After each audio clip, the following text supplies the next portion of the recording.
देवी पूजी पद कमल तुम्हारे, सुर नर मुनि सब होहि सुखारे। माता पूजी पद कमल तुम्हारे, सुर नर मुनि सब होहि सुखारे। देवी पूजी पद कमल तुम्हारे, सुर नर मुनि सब होहि सुखारे।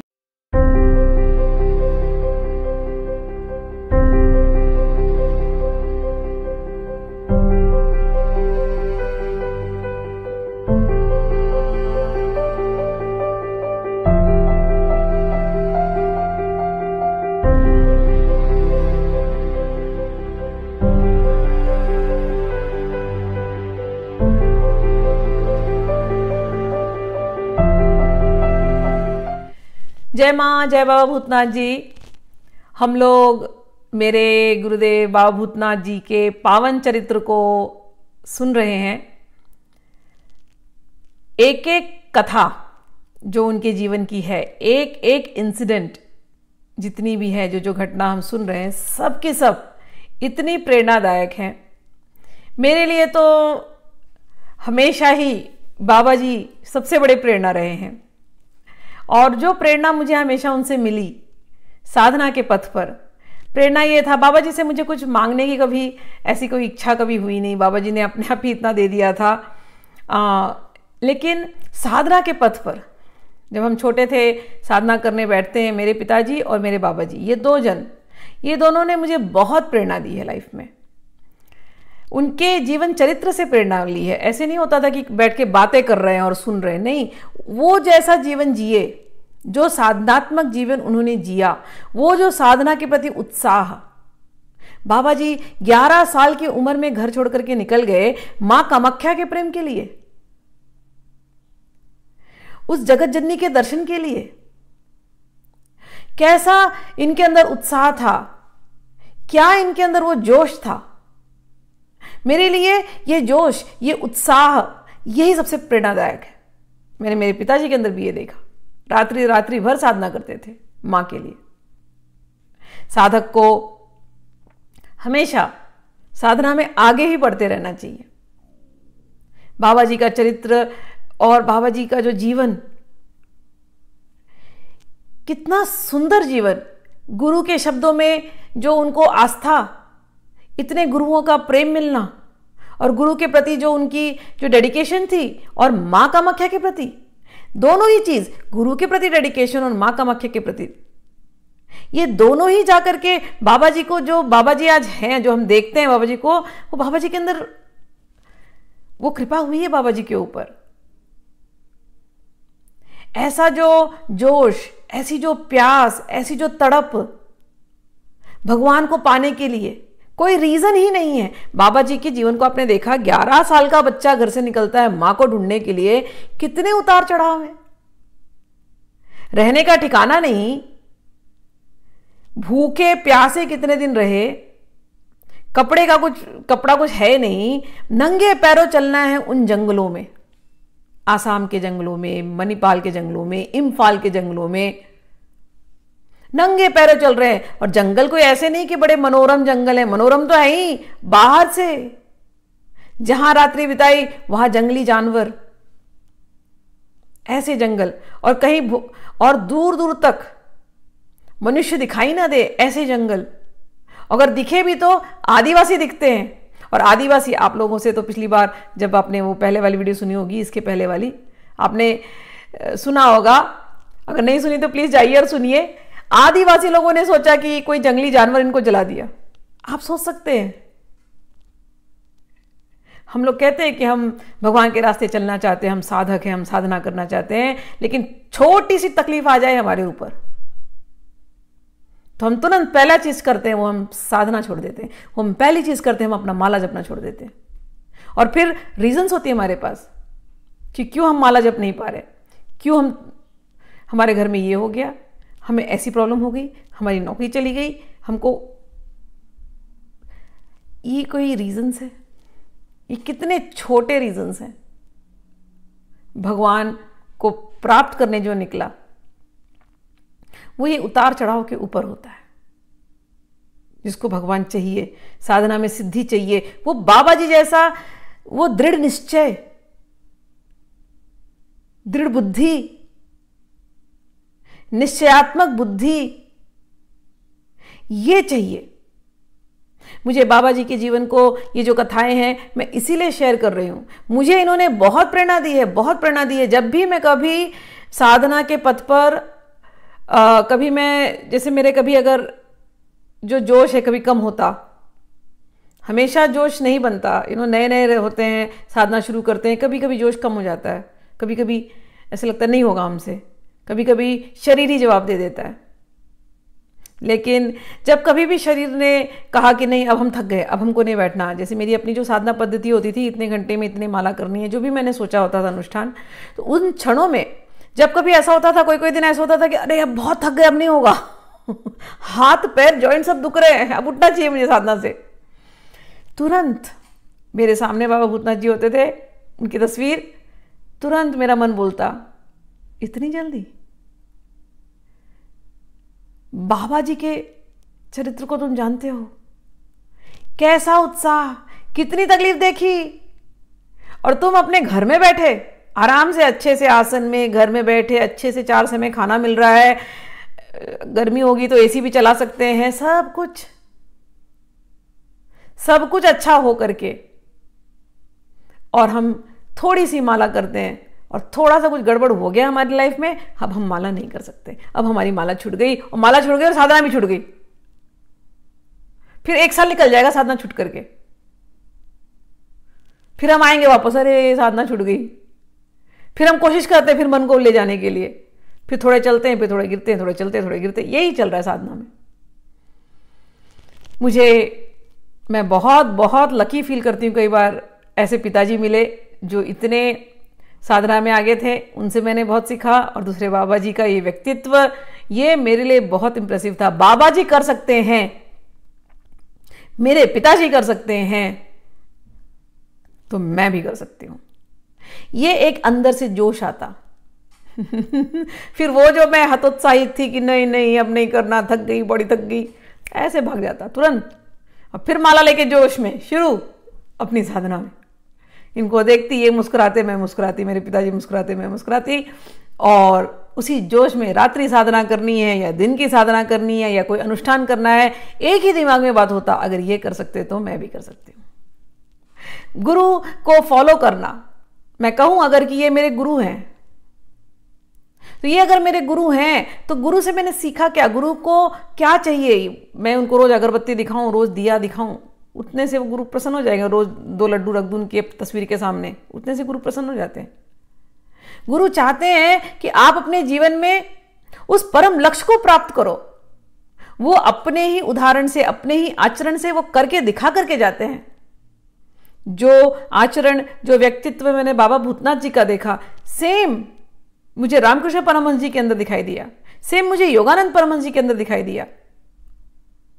तो गुरु के सामने दीपक जलाना, यानी गुरु से यह कहना कि गुरुदेव मेरे अंदर भी वही अग्नि है जो आपके अंदर है। हाँ, ये अग्नि, ये भगवान को प्राप्त करने की अग्नि, ये साधना के मार्ग में आगे बढ़ने की अग्नि, ये जो जोश, ये जो जोश वाला जो आग है प्रभु, ये मैं आपके सामने समर्पित करती हूं। आप हमेशा हम पर कृपा कीजिए, हमेशा हमारा मार्गदर्शन करते रहिए। कभी हम हतोत्साहित हुए तो हे गुरुदेव, हे बाबा जी, आप हमेशा हमारे साथ रहिए, हमें पथ भटकने मत देना। गुरु को फॉलो करना ये होता है। गुरु की तस्वीर रख दिया और उनके जीवन को स्मरण करना कि उन्होंने कितनी तकलीफें उठाई, और इसीलिए जाकर के मां की कृपा हुई। हम थोड़ी सी तकलीफ नहीं उठा सकते हैं तो ऐसे तो साधना नहीं चलती। वो जो साधनात्मक जो उत्साह, वो बाबा जी के चरित्र में दिखाई देता था, और यही मैं आप लोगों से इन कथाओं के माध्यम से शेयर कर रही हूं। अब आगे की कथा सुनते हैं। तो पिछली बार की जो कथा जहां हमने एंड की थी कि बाबा जी गुहाई मंदिर में थे, एक पहाड़ के ऊपर एक मंदिर है, वहाँ कोई आते जाते नहीं थे। उस मंदिर में देवी की पूजा कौन करते थे? देवी की पूजा हाथी आकर के करते थे। यदि आपने सुना नहीं है वो वीडियो तो प्लीज़ जाइए, पहली वाली वीडियो सुनिए कि उस गुहाई मंदिर में हाथी सुबह सुबह 5 साढ़े 5 को आकर के मंदिर में देवी का अभिषेक, देवी को फल फूल चढ़ाना, ये काम करते थे। शंखनाद बजाना, ये काम करते थे। बाबा जी ने वो देखा, बाबा जी बड़े प्रसन्न हुए। कुछ दिन वहीं पर रह करके तपस्या की, 10 महाविद्या की अर्चना की। फिर बाबा भूतनाथ जी आगे निकल गए। आगे उनकी इच्छा हुई कि अब हम गुहाई से कैलाश शिखर जाएंगे। जब निकले तो बड़ा कोहरा था, सुबह का समय था और बड़ा कोहरा था। निकल गए बाबा जी। कोहरे में निकलते निकलते निकलते बहुत लंबे चले। फिर एक नवला नाम की एक आदिवासी जगह पे आए। वहाँ पर मिसमी लोग रहते हैं, तो उनके यहाँ पर वो रुके। वहाँ पर उनका जो मुखिया था उस गांव का, उनका नाम था चंदो बाबू। तो चंदो बाबू ने बाबा जी को देखा, ऐसा आकर्षक व्यक्तित्व, और देख के ही समझ गए तो हमारे गांव में आज कोई महान बाबा जी आए हैं। तो उन्होंने अपने घर में उनको कहा कि आप हमारे यहाँ रुकिए, हमारा आतिथ्य स्वीकार कीजिए। बाबा जी रुके उनके यहाँ 3 दिन रुकने के बाद फिर बाबा जी कहे अब मुझे आगे चलना पड़ेगा, मैं कैलाश शिखर की तरफ जा रहा हूँ, तो अब आप लोगों से मैं विदाई करता हूँ आप लोगों को। तो वहाँ से विदा मांग करके फिर आगे निकल गए।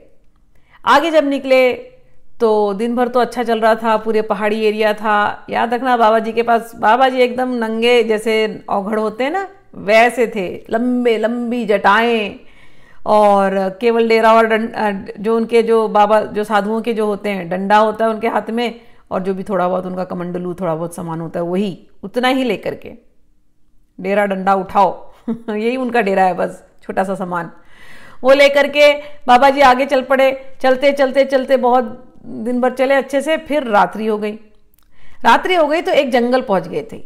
तो उस जंगल में कोई नहीं। अब शाम हो गई, तब आगे कहाँ जाएंगे? अब पूरे दिन खाने पीने को भी नहीं मिला, ना पानी दिखाई दे रहा है, ना भोजन दिखाई दे रहा है। शायद फिर किसी शाम के समय पे किसी पेड़ों से कुछ फल ले लिए, जंगली बेर वो लिए, और रात्रि जहाँ हुई तो उन्होंने सोचा अब आगे कहाँ जाएंगे अंधेरे में, यहीं पर आज बैठेंगे, यहीं डेरा डंडा जमाओ और यहीं पर आप धुनी लगाओ, और धुनी लगा करके आप यहीं पर भजन करेंगे। बाबा जी ने उस जगह में अपनी धुनी लगाई और मेडिटेशन में लग गए, ध्यान में लग गए। ध्यान में लगे हैं, ध्यान लगते लगते उनको समाधि में चले गए। बहुत घंटे बीत गए। अब समाधि में लगे थे, तब तक उनको सुनाई दिया सरसराहट। उसके पहले भी, ध्यान लगने के पहले भी, ये जंगल है, याद रखना, ऐसी कोई नॉर्मल जगह पे नहीं ध्यान हो रहा है। ऐसा जंगल है जहां कोई बस्ती नहीं, कोई आबादी नहीं। तो शाम के समय पर जब अंधेरा छा रहा है तो केवल हवा की आवाज आती, पहाड़ों में गूंजती हुई। और जब हवा चलता तो उसमें खाली पत्तियों की आवाज आ रही है, और पत्तियों की आवाज के साथ साथ कभी कोई सांप की आवाज आती है, या कभी कहीं दूर से कोई वुल्फ, सियार आवाज कर रहा है, या कहीं दूर से कोई आंखें दिखाई दे रही चमचमाती, शायद उल्लू की आंखें हों, उल्लू आवाज कर रहे हैं। तो रात्रि के जितने जानवर हैं उनकी आवाज़ें अलग अलग समय पे अलग अलग जगह से सुनाई दे रही है। ऐसे जगह में बाबा जी ध्यान करने बैठे हैं, कहते हुए कि माँ कामाख्या है ना, माँ कामाख्या ध्यान रखेंगी। जो माँ कामाख्या के चरणों में है उसे तो हमेशा ही रक्षा करने वाली माँ है ही, जगत जननी। तो उस भरोसे से, वो तो उनका जीवन था, उसी भरोसे से तो निकले थे घर से। जिसने 11 साल से ये प्रैक्टिस किया उसे क्या डर तो हम जैसे लोगों को होता है कि हमने अपने आप को माँ के पास सरेंडर ही नहीं किया। हम कहते रहते मुंह से हम सरेंडर कर रहे, लेकिन हम करते क्या है हम तो सब कुछ ऐसे अपने छाती से लगा करके रखते हैं, कोई चीज़ हमारी जानी नहीं चाहिए। यहाँ तो ऐसा था ही नहीं। अब बैठे हैं माँ के साथ, ध्यान करते करते करते करते रात हो गई। रात होते होते तकरीबन 3 बजे होंगे, और उस समय पर 3 बजे इनको सुनाई दे रहा है, ध्यान में थे, ध्यानस्थ थे, लेकिन सुनाई दिया कुछ आवाज़ें आ रही जैसे कोई लोग उनके पास आ रहे हैं। धीरे धीरे छाक छाक छाक छाक छाक। आँख खुली, लेकिन अब समाधि से जब आँख खुलती है तो तुरंत उठ नहीं सकते हैं। देखते हैं तो इनको कुछ सिंहों के, शेरों के झुंड ने, एक शेरों का झुंड आया है और शेरों के झुंड ने इनको घेर लिया। बाबा जी देखिए अब क्या करें, मन ही मन प्रार्थना कर रहे हैं, उठ भी नहीं सकते हैं, तुरंत भाग नहीं सकते, समाधि के बाद शरीर उठती नहीं। अब माँ कामाख्या अंदर अंदर करे जा रहे हैं। तब तक एक शेर ने देखा, देख रहे बाबा जी, शेर सामने से आ रहा है। आते ही उसने बाबा जी के ऊपर अटैक किया। बाबा जी बैठे हैं पालथी मार करके समाधि की मुद्रा में, और उसने सीधे बाबा जी के पिंडलियों पर अटैक किया, और वो जो मांस था वहाँ का उसको उसने चबा लिया। चबा करके जब वो चबाने आया तब बाकी के शेर भी आने वाले थे। तब तक बाबा जी ने जोर से चिल्लाया, माँ कामाख्या, माँ कामाख्या, माँ कामाख्या, बचाओ बचाओ बचाओ बचाओ। तो इनकी आवाज़ सुन करके वो शेर थोड़े से रुक गए, और जब इन्होंने माँ कामाख्या कहा तो वो जो शेर थे वो धीरे धीरे पीछे हट गए। थोड़ी देर के बाद बाबा जी नॉर्मल हुए, और तब तक सवेरा हो गया था हल्का सा, क्योंकि जब सवेरा हुआ बाबा जी बड़े मुश्किल से उठे, खूब रक्त बह रहा था पैरों में से। बाबा जी ने फिर कुछ पत्तियां इकट्ठा करी जंगल से, और उसी पत्ती को अपने जहाँ पर पिंडलियों पर, जहाँ पर घाव लगा था, उसको लपेट लिया, जैसे हम लोग बैंडेड बांधते हैं ना, वैसे पट्टी करी। बाबा जी वहाँ से निकल गए। अब वहाँ से निकले, लेकिन पूरे दिन इतने पीड़ा में थे, और पूरे दिन माँ को प्रार्थना करते रहे, माँ बहुत पीड़ा हो गई है, आप कुछ इलाज कर दीजिए, कोई मदद भेज दीजिए, कोई वैद्य, कोई यहाँ मिल जाए जो बता दे कि इसका इलाज कैसे होता है, कौन सी पत्तियाँ लगेंगी, बहुत पीड़ा हो रही है। प्रार्थना करते करते थोड़े आगे बढ़ते गए। फिर शाम होने वाली थी, फिर चल नहीं पाए, फिर वो बैठ गए जिस जगह पे थे।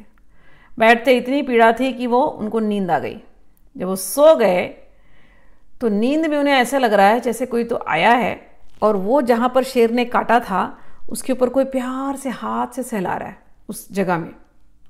अब ये इतनी नींद में थे, कभी कभी हमको होता है ना बहुत गहरी नींद आती है, ऐसे पीड़ा में एकदम गहरी नींद आ जाती है ये, और हमको ऐसे लगता है कि हम आंखें खोल रहे हैं लेकिन हम खोल नहीं पाते, लेकिन हमें एहसास हो रहा है बहुत कुछ हो रहा है।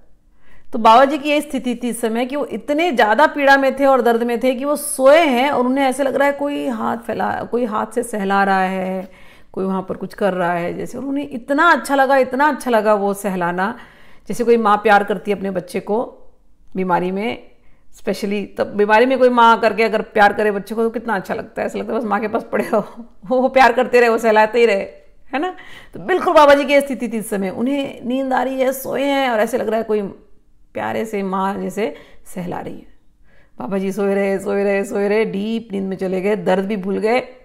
सुबह उठे, आँख खुली, जब देखा रे चिड़ियों की आवाज़ आने लगी और चंद्रमा हल्के से दिखाई देने लगे, आँख खुला, सूर्यदेव दिखाई देने लगे, आँख खोली तो देख रहे हैं, उनको याद आया रात में किसी ने तो आकर के कुछ किया मेरे पैरों पर। फिर उन्होंने अपने पैरों की तरफ देखा, पैरों की तरफ देखते हैं तो जहाँ घाव लगा था वो पूरा घाव भर गया, हील हो गया, जैसे किसी ने पूरा इलाज करके उसको एकदम ठीक ठाक कर दिया, और उस घाव के जगह पे केवल एक निशान रह गया था कि शेर ने यहाँ अटैक किया था, दैट्स इट, उतना ही। और पूरा घाव उनका भर के बाबा जी उठे। बाबा जी को खुद ही एहसास नहीं हुआ कि क्या हुआ, लेकिन फिर बाबा जी उठे, देखे चलने लायक हो गए। बाबा जी की आंखों से झरझर अश्रु निकलने लगे कि माँ ने रात को आकर के ये काम किया, ये और कौन कर सकता है इस जंगल में आकर के। और बाबा जी ये जब बताते थे ये बात हमेशा बोलते थे कि कोई बच्चा, कोई साधक, कोई साधु अगर इतने दिल से पुकारे माँ को, तो माँ उस बच्चे की पुकार सुनती है, और माँ उस बच्चे को कहीं भी जाकर के मदद कर सकती है। हमारी माँ कामाख्या, ये बीहड़ जंगल था जहां कोई नहीं है दूर दूर तक, शेर काट करके गया है, कठिनाई थी, लेकिन ऐसे जंगल में भी आकर के करुणामयी माँ जगत जननी माँ कामाख्या ने आकर के ऐसे इनको आशीर्वाद दिया, ऐसे अपना प्रेम दिखाया। है ना ये प्रेरणादायक बात। हमारे जीवन में क्या सच में इतनी प्रॉब्लम्स हैं? बाबा जी के जीवन से जो प्रेरणा कि ऐसी प्रॉब्लम में ऐसा अगर कोई बुलाता है माँ को तो आना ही है। हम लोग कहते हैं माँ को बुला रहे, लेकिन थोड़ी सी तकलीफ आती है तो हम माँ को भूल जाते हैं। मुझे बाबा जी की ये जो कथाएं हैं छोटी छोटी, मैंने जैसे बिगनिंग में कहा कि मैं सुनती हूँ बार बार, और जब मैं इनको सुनती हूँ बार बार तो यही है कि जीवन के फिर कोई मुझे तकलीफ लगती नहीं। ये कथा इसीलिए शेयर कर रही हूँ कि आप लोगों के जीवन में कोई भी तकलीफ इतनी बड़ी तो नहीं है, जैसे बाबा जी को अभी हुआ बीहड़ जंगल, न खाने का भरोसा, न पीने पानी का भरोसा, न कपड़े हैं, और जंगली जगहों में रहना है, और शेर काट करके जाता है जहां कोई वैद्य नहीं, कुछ नहीं। इतनी तकलीफ में भी मां आई ना रक्षा करने के लिए, मां आई ना उनको ठीक करने के लिए। तो आप लोग अपने जीवन को झांक करके देखें। जब साधना छूटती है आपकी, तो अपने आप को प्रश्न करें, क्या हमारे जीवन में सच में इतनी बड़ी तकलीफ है? क्या हमको शेर काट करके गया है? क्या हम जंगल में रह रहे हैं? क्या हम भूखे प्यासे हैं? नहीं ना। अगर सब कुछ अच्छा चल रहा है तो कोई रीज़न नहीं है कि हम भगवान को क्यों ना याद करें, हम माँ को क्यों ना याद करें। इस प्रकार से रो करके प्यार से माँ को बुलाओ, जैसे बाबा भूतनाथ जी ने बुलाया। बाबा जी के इन कथाओं को आप बार बार सुनना, ये आपको बार बार प्रेरणा देंगी। और बाबा जी से आप जुड़िए। बाबा जी, मैं जानती हूँ, जब आप बाबा जी से जुड़ेंगे और सच्चे हृदय से जुड़ेंगे और माँ के रास्ते, साधना के रास्ते चल पड़ेंगे, आप कभी साधना में ढीले भी पड़े ना, बाबा जी नींद में आकर के उठा करके आपको जाएंगे और कहेंगे आप साधना में बैठो। मैं कह रही हूँ आप कभी साधना के पाथ से फिर डगमगाएंगे नहीं। ऐसी बाबा जी की महिमा, ऐसी बाबा जी की कृपा है। तो बाबा जी आप पर कृपा करें, प्यार से आप लोग बाबा जी से कनेक्ट हो और माँ कामाख्या से कनेक्ट हो। और भी बहुत रोचक प्रेरणादायक कहानियाँ हैं बाबा जी की। बाबा जी अब कैलाश शिखर जाने वाले हैं, वो हम लोग अगले वीडियो में करेंगे। तब तक के लिए जय माँ, जय बाबा भूतनाथ।